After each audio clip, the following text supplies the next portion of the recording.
You've come to the right place if you're looking to create, launch, and scale a high-value online training program. I'm your guide, Chris Badgett. I'm the co-founder of Lifter LMS, the most powerful learning management system for WordPress. Stay to the end. I've got something special for you. Enjoy the show.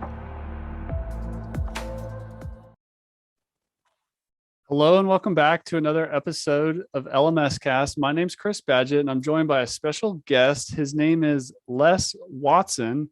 He's from Get More Time. That is at getmoretime.com.au. Welcome to the show, Les. Great to be here, Chris. Thanks. I'm really excited to get into it with you today because I am surrounded by overwhelmed people who the number one reason they can't do X or finish Y or start Z or make time for this other important thing is they don't have time. There's no more time. They're maxed out. Let's help the people today. On your website at getmoretime.com.au, there's an opportunity to get an hour back. Like an hour is awesome. It's not the you're not promising the world. Like it's not a 4-hour work week, but like an hour per day can be very meaningful to people. How do we do that? That's a great question. You've opened up Pandora's box now. we could be here for hours. The thing about time is that it doesn't go away. And if you're breathing, you need time management. And it's like, oh, that's a blanket statement, Les. So what? It's like, well, if you're in control of your time, you can make stuff happen. Or I was going to swear there, but it's a family show, Chris. So let's not swear. The thing about time is getting in control of it. You can't make any more, but by giving you back an hour a day, it's like, where did I get that hour from? And what can I do with it? So a lot of the people that you were talking about that are listening and watching, the opportunity is to go, if you get back the hour, and we'll talk about that in a moment, what are you going to do with it? There's no use getting an hour and then sitting there twiddling your thumbs or going back onto social media. It doesn't work that way. It's like, what's in your heart? What's your desire? What's the big goal? What's the big dream? Like, let's go, folks. What do you want to create? It's not a matter of sitting back going, oh, yeah, I can watch another episode of my soap or an episode of the latest. It's like, no, what's on your heart? Let's create something big. Let's go and help some people. And that's why when you and I met, Chris, it's like, Chris goes, you might have something for the folks here. The thing about getting back an hour a day that's many and varied, and stick around to the end of the episode because I've got a downloadable that I want to give you, and it's 25 time tips. And there's all of my top tips I've put in there. So let's just cover off a couple of them that may be able to help a few people. And the first one is, how's your email, Chris? My email's pretty good. I have a pretty good relationship with it, though I've been working on it for 12 years. So I have a team and I have an assistant, and I time box my email literally right after we record this call. It will be 5 p.m. my time. So I only do email between 5 p.m. and 6 p.m. And at 6 p.m., if I'm not in for dinner, my wife's going to be mad at me. So I have 1 hour, and it's at the end of my day after I've done all my deep work kind of projects and key meetings and everything. So I never start my day with email. Awesome. I love that. I love it. There are some people that need to start theirs, and I'm going to give a tip straight off the bat. Put in your email signature, I only check my email once a day. I only check my email twice a day. I only check my email 3 times a day. I only check my email at the top of the hour. So what you're saying is you're not run by your email, and so many people are run by the email. Oh, bing, ching, oh, a notification. Oh, I've got to check it. And you get distracted away from the main thing into, oh, it's another sale on it whatever. So don't be distracted with the notifications. Next tip, take your notifications off. What is this crazy Australian talking about? Yes, take your notifications off.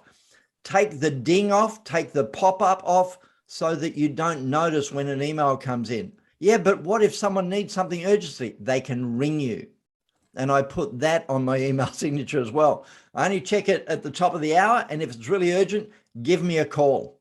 And in an office situation, or come around to my desk and tap me on the shoulder, because email isn't the be all and end all. Now, are there situations where it is the be all and end all? Yes, there are hot desks, there are receptionists, there are help desks. Those sorts of things really dictate that you be at the beck and call of people. But the majority of us aren't. The majority of us have the opportunity to go, no, check this out, Chris, close your email client down. Shock, horror. You can do that? Yes, you can. So that's number one. So a couple around your inbox. And then as an email comes in, one of four things. I separate this into leadership and discipline. We'll talk about that in a minute. One of four things. Can you do the email within 2 minutes? If so, do it, get it out of the road, and you're done with that email. Next one is it worthy of actually having a look? If not, dump it. So do, then dump.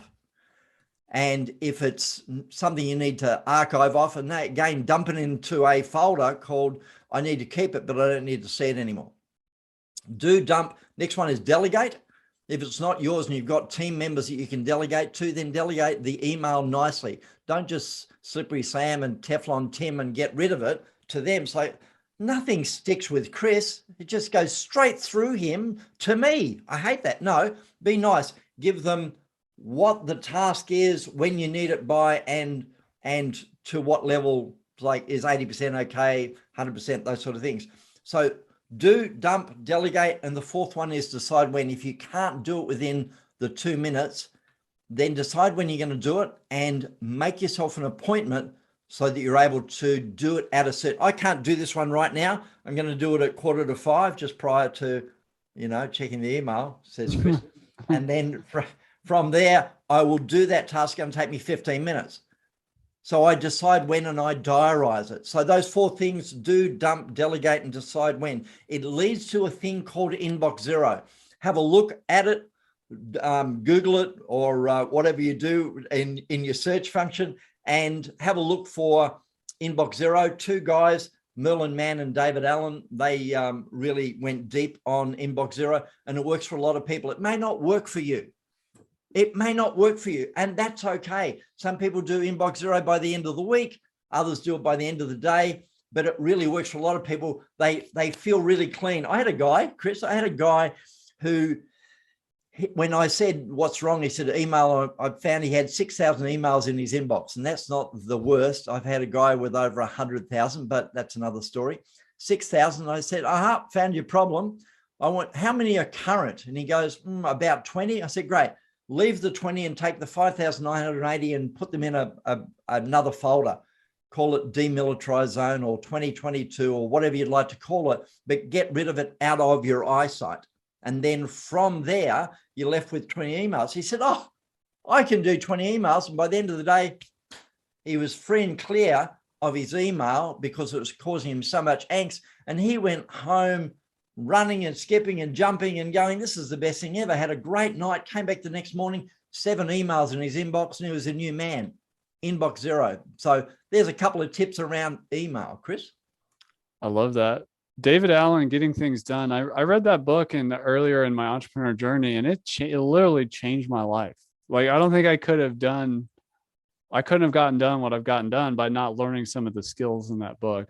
That's a really good one. Let me let you on a little secret. Mr. David Allen trained me. Nice.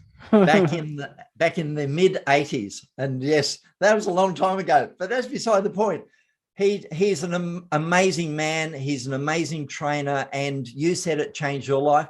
Sitting in the room with him for 3 days, it changed my life. I did a couple of other seminars with him, 6-day seminars. It really was life-changing. So if you haven't got the book, now, speaking of books, we've got a couple of books. You can get his book, but the other really good book is Get Back an Hour in Every Day by Les Watson. That's a highly recommended book, and that's available on the website as well. But a lot of my basics come from him. Like, I wouldn't be where I am today if I didn't sit underneath David Allen.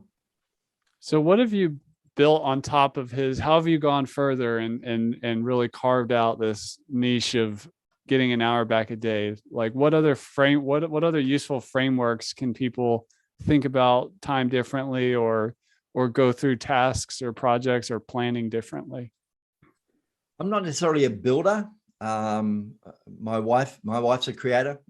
She's written an award-winning book, and she's really good at that. And when I do a bit, she goes, "Look at you creating." And I go, "Yeah. I know it's an anomaly." I more take what other people and put them into certain order so that it works. For example, Eisenhower's matrix, the important and urgent matrix. And there are 4 quadrants where you've got on one axis, you've got important, and the other axis is urgent. So if you put urgent and important, or very urgent and very important, that's the one that you get done straight away. And the opposite of that is not important and not urgent. And they're the games that you play, and the news that you read, and the things that don't matter.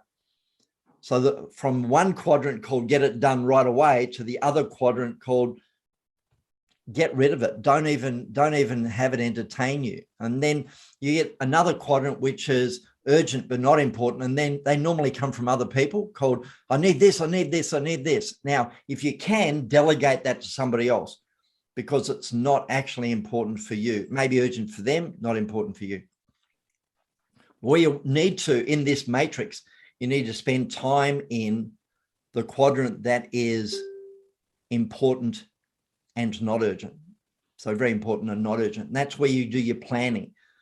So for people, I would recommend, how is your schedule in your week around planning? Do you start your week with planning? Do you end your week with planning? Those sorts of times where the phrase working on your business, not in your business. And yeah, you'll get a lot of people that go, yeah, but I don't have a business. That doesn't matter. The business of doing life can be, what am I focused on? What am I planning? What am I taking time to carve out so that I know what's on the horizon? Because some people get stuck in the day-to-day and don't look forward. One of David Allen's greatest was the areas of focus, or the horizons of focus, where you've got the runway and then 10,000, 20,000, 30,000, 40,000. So you go, what's on the runway? The tasks you've got to do today. The tasks come out of projects. The projects come out of areas of responsibility, which comes out of 3 years, 5 years, and then vision and purpose. And again, we could go into vision and purpose and do a whole section on that, because if you're not living on purpose, it's really hard to get out of bed. Whereas I don't know, Chris, I'm not going to put you on the spot here around what's your purpose. But when I discovered my purpose about 10 years ago, I just went, what? How is it that I've been 50 years on the planet and I didn't know my purpose? I don't understand this. What's your Mine? purpose? Yeah. To bring life. To bring life. So if I'm out at a networking event, it's to bring life. If I'm doing coaching, it's to bring life. If I'm doing a Get Back an Hour in Every Day seminar, it's to bring life. If I'm on a podcast and streaming live to Facebook, it's to bring life. That's awesome. Mine, by the way, is to lift up others through education. That's my life and my company mission. Awesome. I love it. Let's go back down onto, I don't know if it's the runway or not, but you mentioned starting the day with purpose, and that jogged my mind here. What are some time management or productivity tips, either around the morning routine or the end of work or end of evening shutdown routine? Like, how do those fit in time management? For me, morning routine is super important. I have a really long one. I've been developing it for years. But how do those affect your productivity? I have, again, there are things that I own as mine and others that I don't. One of David Allen's is the cycle of productivity, where you have an idea and then you start it and then continue it, then finish it, then acknowledge. If you do that cycle, it allows you to then start again.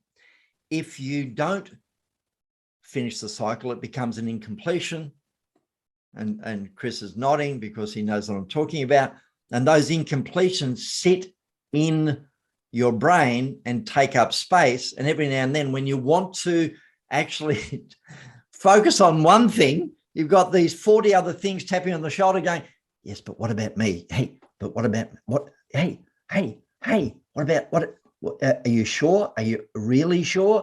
Are you totally sure? And you get distracted back to, oh, maybe I better check. And that's the incompletion. So one of the things that David suggests is get it out of your head, down onto paper.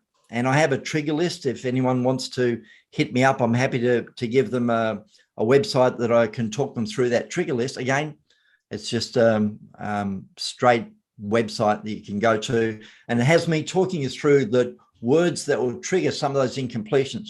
But once you get it out of your head, down onto paper, you can then do something with it. So at the end of the day, are you completing stuff? Are you then transferring that to another day if you haven't been completed so you can get it done? So it's good to finish the day with, okay, where am I at? What do I need to acknowledge? A lot of people get through the day and go home, get up the next day and get on the treadmill and never actually acknowledge the stuff that they're doing. It's just so unfortunate. Autopilot. It's autopilot, yeah, right? And it doesn't need to be that way. It can be as simple as get to the end of the day and go, well done, nicely played. You did that, and that. That's awesome. And that's all for today. What are you doing tomorrow? And again, I look at it from the weekly review, and you can do it on a daily review. The weekly review for me is what did you do well? What didn't you do well? And what can you do differently? And if you bring that onto a daily basis, you can actually say to yourself, what did we do well today? What didn't we do well? Oh, and what can we do differently tomorrow to create a better result? And that's simple. You can do that yourself. You can do it with your team, do it with a partner. And then you extrapolate that out to the end of the week where you're looking at it called, what did we do this week? Did we accomplish? What meetings did we have? What came out of those meetings? And then from there, if you wrap that up, you then go, okay, what's coming up in the next week or the next fortnight or the next month? So you're starting to look forward rather than it coming around and biting you in the bottom saying, I've got a breakfast tomorrow and I haven't ordered it. That sort of thing. That's awesome. I love that. One of the challenges here, I'm going to just describe it quickly, is as an education entrepreneur, a course creator, a coach, you often have to wear many hats. I have this simple framework I teach called the 5 hats, which is that you have to be an expert. You have to have an expertise in something or go get that. You have to be a technologist. You have to be an instructional designer or teacher. You have to be a community builder. And then the final and 5th one is you have to be an entrepreneur, do marketing, sales, build a company and all that. It's a lot of hats to wear. So for somebody that is wearing all the hats, where it feels like, hey, I don't just have like one job, I actually have like 5 jobs and I'm only one person. How does somebody like deal with that immense responsibility? Keep throwing me back to David. And again, if that book changed your life, the seminar changed my life. Those that are on the Facebook can see it, but I'm holding up my planner and it's got a zip. It's an A5 planner. And I got a planner like this back in 1985 when I was with David. And again, changed my life because I was able to segment my life into 7 plus or minus 2 areas. And I was able to do that really well. So I go, okay, what are those 7 plus or minus 2 areas? Now, there's a couple that are relevant for all of us. One is money, so finance, personal, and fitness. So those should be in every system. And your point of putting it into 5 hats, which is the expert, the technologist, the teacher, instructor, designer, the community builder, and the entrepreneur, you can put those in tabs in a planner. They can be in tabs. They can have their own tab and go, okay, so I'm done being a teacher for now. What are the other areas? And I do a wheel of life. And again, the wheel of life came out of one of those trainings from way back when.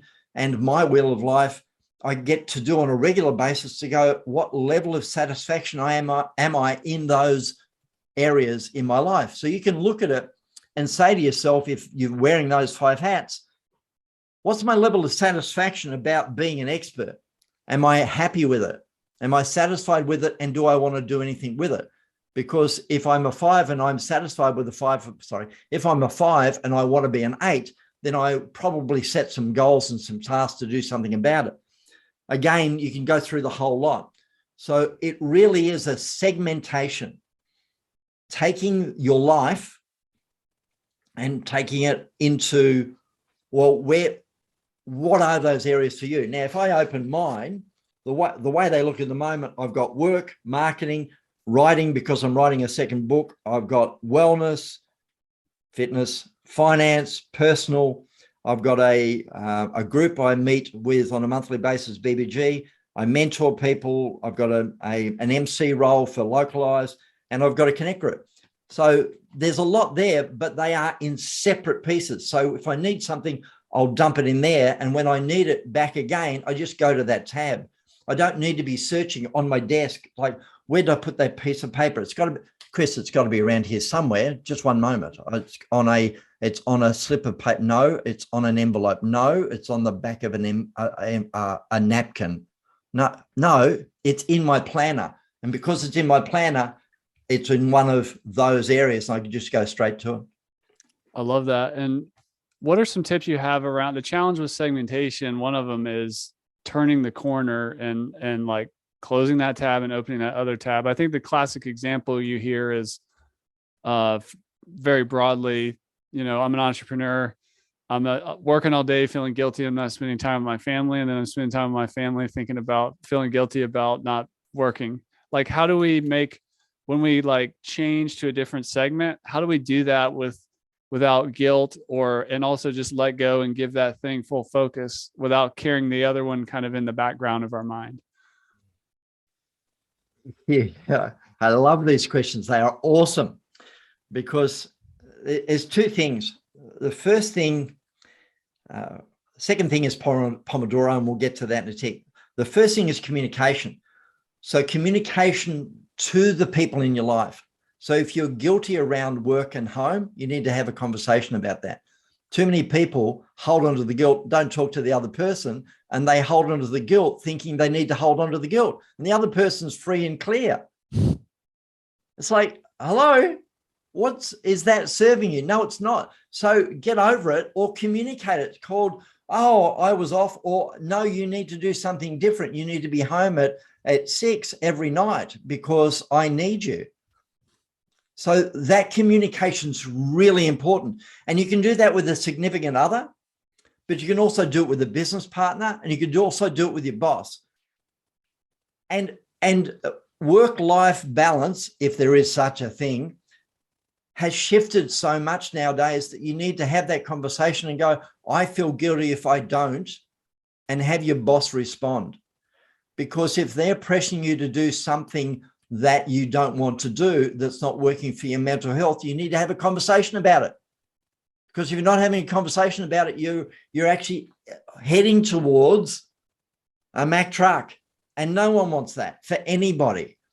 And I did one recently on what are the signs of burnout, and that's another topic. But so many people are on that precipice of burnout and they don't even know.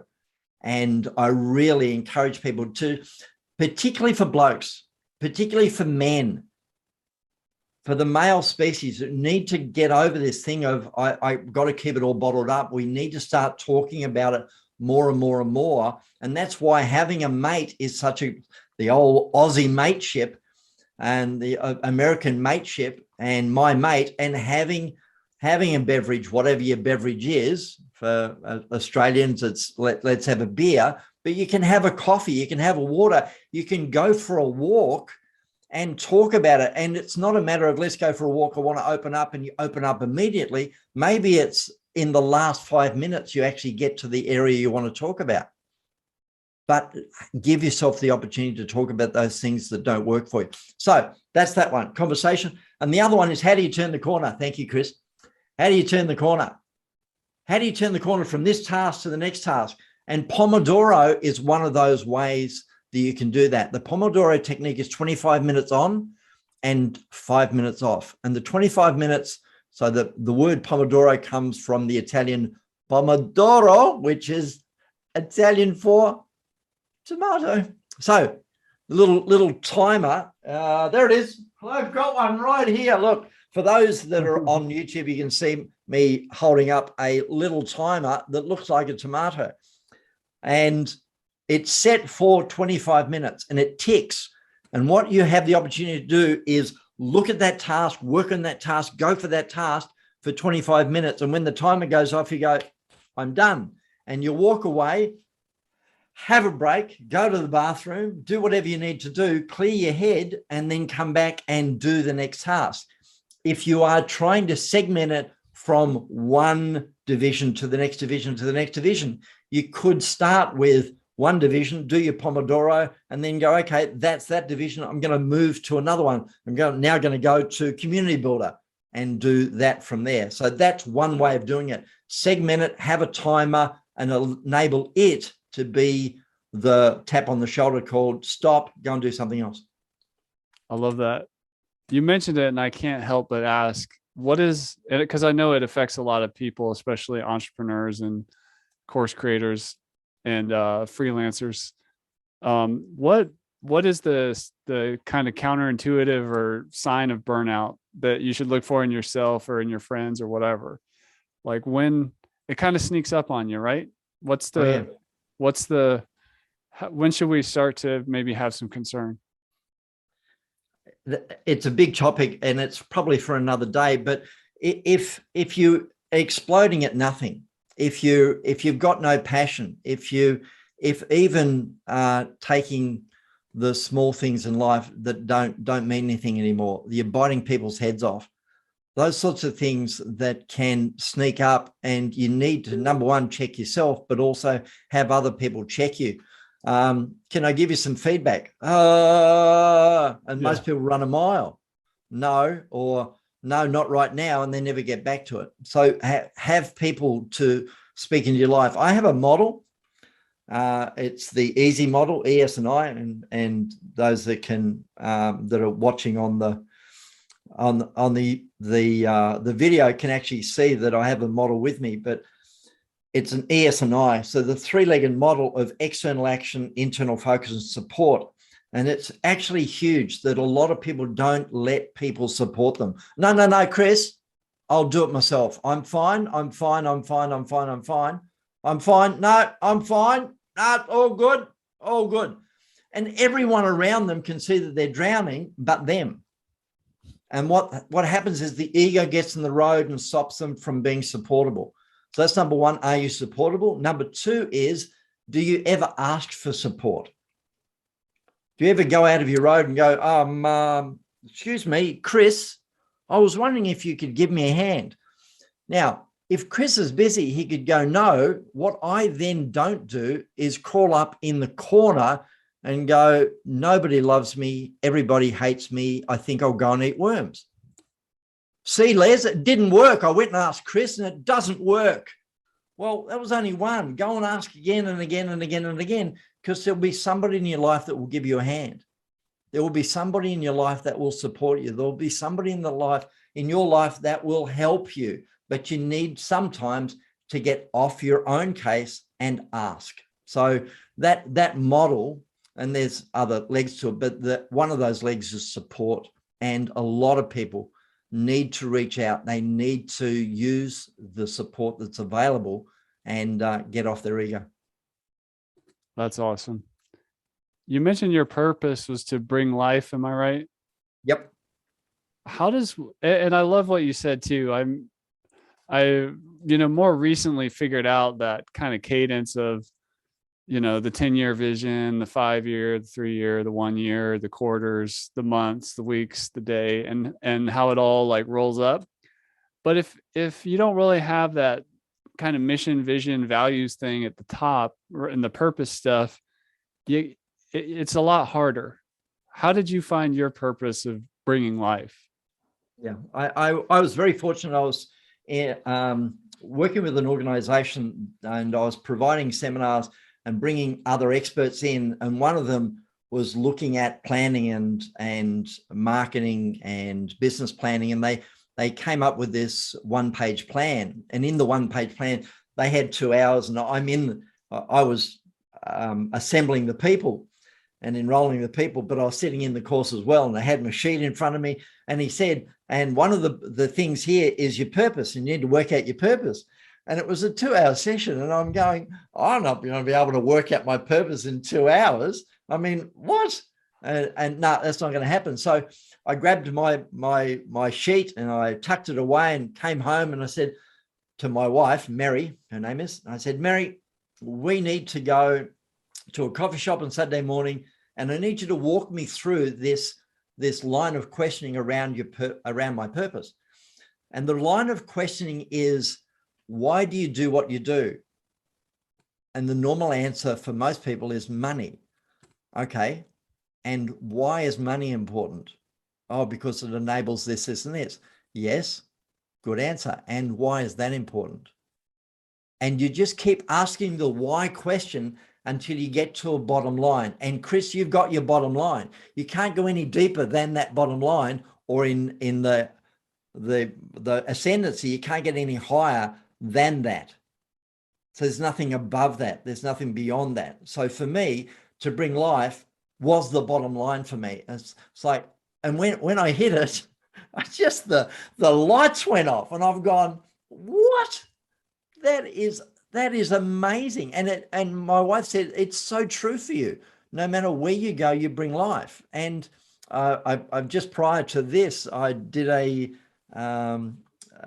Facebook Live into my group, and I get on and I go, woohoo, welcome to Watson Wednesday, or welcome to Marvelous Monday, or welcome to Fantastic Friday. Woohoo, let's go. And people love that because they don't get it. They don't get enough people around them to go, life is great, life is grand, life is fantastic. And I've got problems, I've got challenges. I've got a friend of mine who's got cancer, and she's been in remission for 3 years, and it's just come back. And I'm going, stick around, babe. You've got more life, you've got more stuff to handle. You really need to surround yourself with people that lift you up, and not focus on what's not working, but we're going to do everything we can to lift you up and have you live the best life possible. And she went, thanks for that. That's awesome. That's awesome. Any tips on that, the next layer down, the 10-year, like I talk to some people and they're like, I don't think that way. I can't plan that far in advance.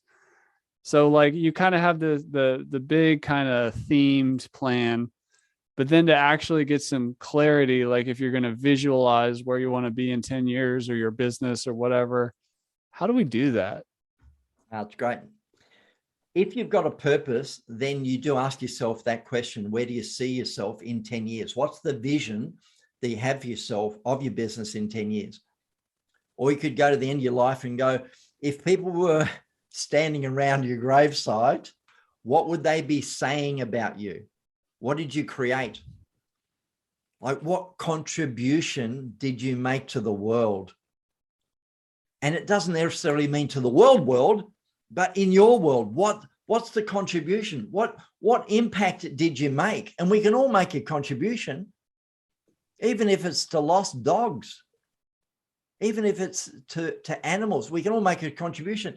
And yet the people listening, we have the opportunity to make impact in our world. So if you to ask yourself the question, where do I see myself in 10 years or in 20 years?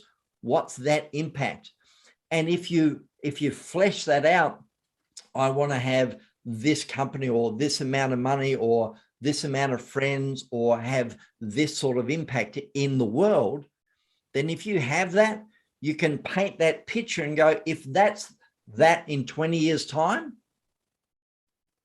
then what do I need to do that brings that down in 10 years time? To get to that 20-year goal, what do I need to do in 10 years? from 10 years to 5 year, 5 year to 1 year to this quarter, this month to this week to today. What can I do today? That then ascends up to me living my purpose and creating that vision. I love that. I love that. You've reached the free consulting part of the call or the podcast.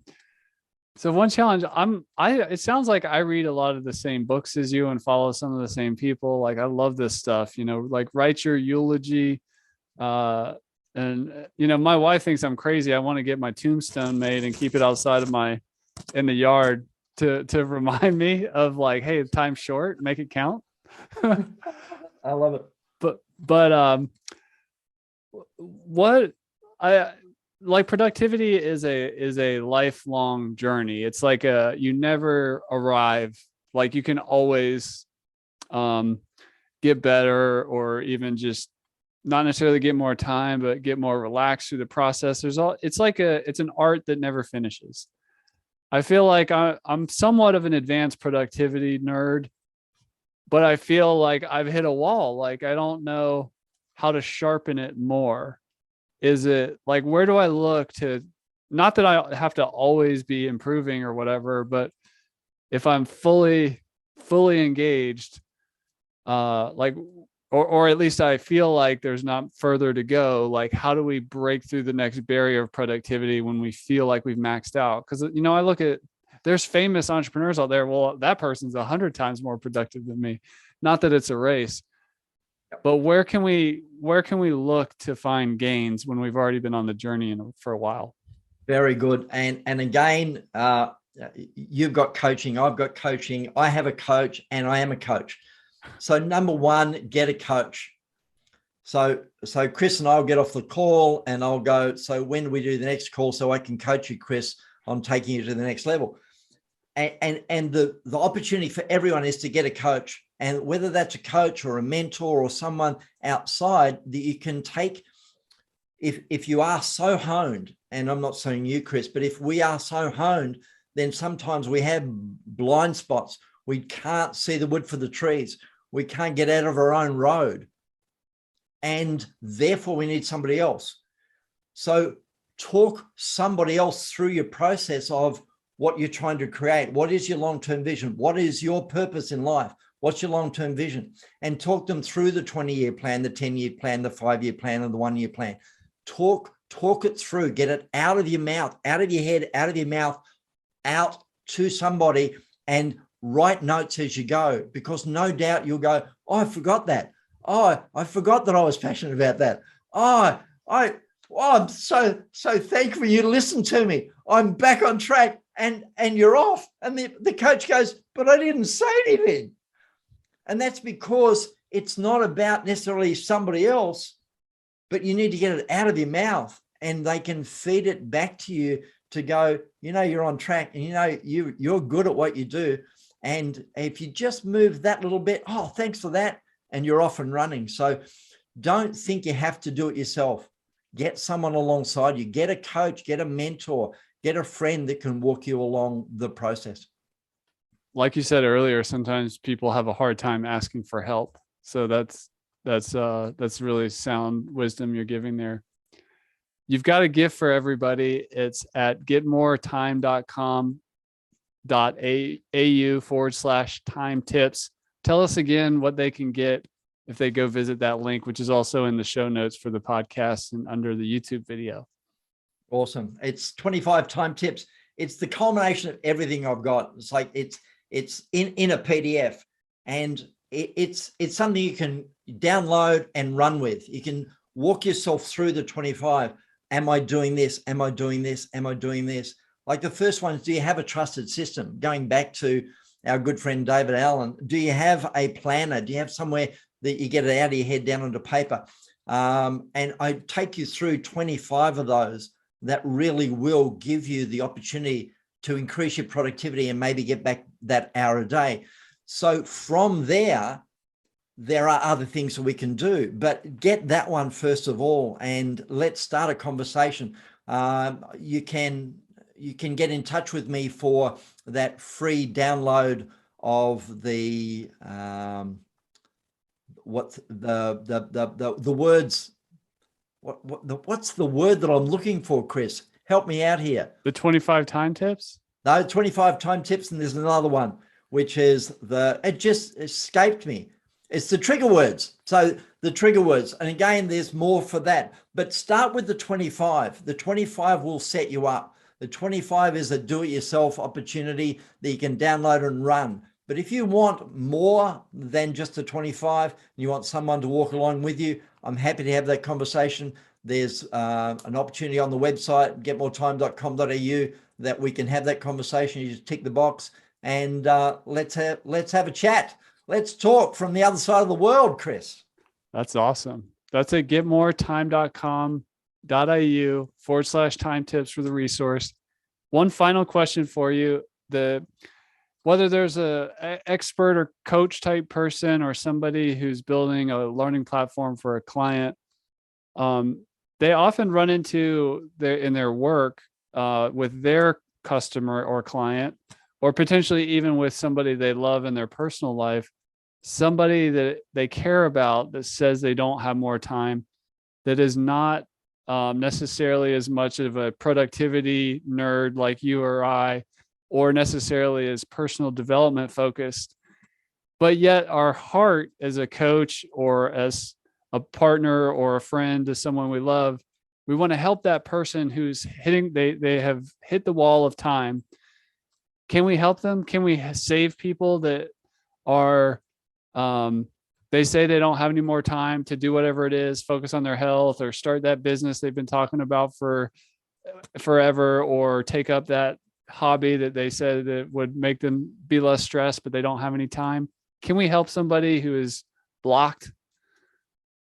Individually, we personally as human beings can only offer. We can offer a person. They need to want to get out of the hole, because some people really enjoy being in the hole and they've got a lot of drama of never have any time, Chris, never have any time. And their life is surrounded by people who go, oh, Diddums, what can I do? But it's always, I don't have any time, and they get a lot of payoff out of that.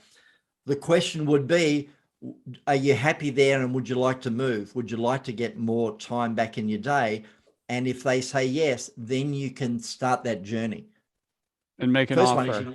You can make an offer and give them my 25 tips, or give them the website and they can download it. But make an offer, actually extend the hand, because some people you extend the hand and they don't even take it. So no matter what you do, they don't want to get out of the hole. Whereas a lot of people that I work with over time, they go, I had no idea that I could do things differently. I had no idea I could have systems that would help. So that when we have knowledge and systems and tools and techniques that other people don't know about, then that's where you and I, Chris, come in, where we are educators, we're givers. It's like, how can I help? How can I help? Well, I'm stuck in this area. Well, I have some suggestions. Would you like to hear them? Oh, yes, please. But the individual needs to take it and run with it. That's awesome. That's Les Watson. He's from getmoretime.com.au. Anywhere else people can connect with you, or final words?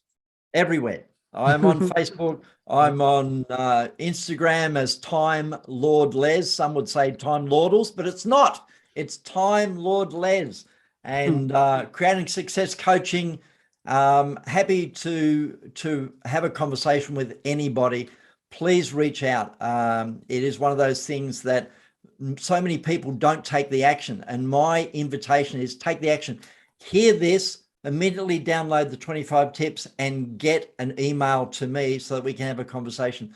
Happy to chat. Thanks, Les. Appreciate you coming on the show, and keep up the amazing work. Thanks, Chris. And that's a wrap for this episode of LMS Cast. Did you enjoy that episode? Tell your friends and be sure to subscribe so you don't miss the next episode.